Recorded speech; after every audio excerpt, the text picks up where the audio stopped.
Paul Dietrich is CEO and Chief Investment Officer at Fairfax Global Markets. He joins us live from New York. And Paul, you just heard from Jeff Gundlach, David Tepper, as well as Carl Icahn there. All three of them very cautious ahead of the election. You know, we did see energy and consumer stocks down today, but otherwise it was pretty flat. It looks like they aren't the only ones that are kind of staying on the sidelines right now. Well, I think we could see some short-term volatility in the stock market because of the elections. But I've just done a review of 70 years of presidential election returns and stock market returns, and there is a consistent pattern that I've found that has only had one exception in 70 years. And what that is that when we elect a Republican as president in an election year, the election year is usually up a double-digit percentage. By contrast, when we elect a Democrat as president, the inaugural year, the stock market has usually gone up in double-digit percentages. And this has been a consistent pattern except for the election of Jimmy Carter in the last 70 years. And I think the reasons are threefold. First, you have both Hillary Clinton and Donald Trump have been consistently anti-free trade. They have been anti-free trade agreements, and they're anti-big business.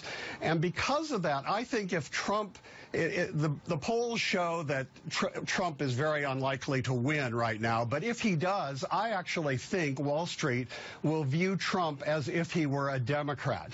And, you know, he has almost no support from Wall Street, and he has almost no support from wealthy establishment Republicans.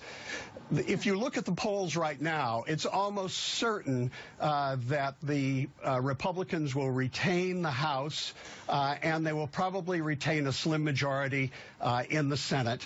And what that means is that any of the anti-free trade and anti-big business proposals or policies by either Trump or Clinton will not be passed by Congress, and that gives Wall Street, you know, a great deal of comfort.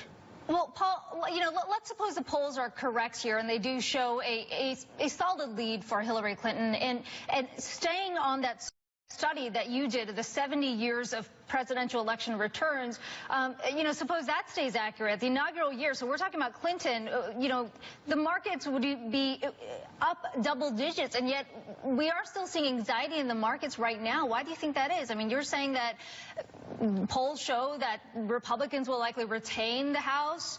Clinton presidency here, it seems like that's been priced in, and yet there is a lot of anxiety going into November. Yeah, but if in fact I think part of the anxiety is the election itself, and I think once we have some resolution one way or another, that's going to take the anxiety out. And if you look at the historical returns for 70 years, if a Democrat is president, we should have double-digit gains in the market. I also think that earnings are an important thing, and we're seeing in this earnings season right now, especially for last quarter, it looks like we're going to have, for the first time in a year and a half, positive earnings. And then the estimates for the fourth quarter are even higher, and I think that bodes well also for going into 2017. Okay, Paul Dietrich, we'll have to leave it there. Joining us live from New York from Fairfax Global Markets.